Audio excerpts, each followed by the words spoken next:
Kunjungan wisatawan mancanegara Wisman ke Indonesia pada 2024 ditargetkan 9,5 hingga 14,3 juta orang. Konsep yang diusung adalah pariwisata yang berkualitas dan berkelanjutan pariwisata hijau.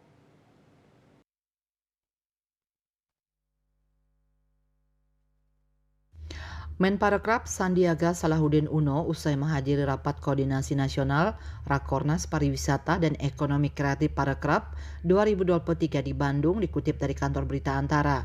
Selasa 12 Desember mengatakan jumlah wisatawan mancanegara tahun depan 2024 9,5 juta sampai 14,3 juta kunjungan.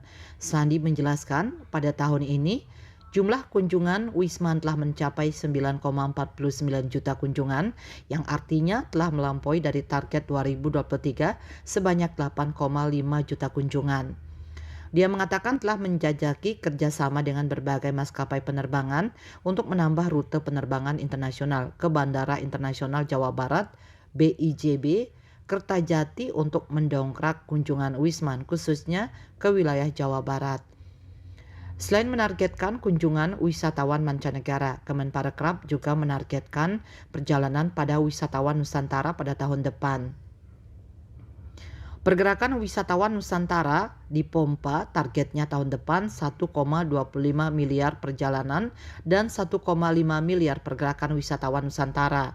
Selain itu, pariwisata dan ekonomi kreatif telah berkontribusi besar terhadap pertumbuhan ekonomi di Indonesia sepanjang tahun 2023 ini. Ia juga mengungkapkan sektor ekonomi kreatif juga berhasil menyumbang 1.300 triliun rupiah kepada produk domestik bruto PDB Indonesia dan menempati posisi ketiga sebagai negara dengan ekonomi kreatif terbaik di dunia. KMB Bali Pos melaporkan.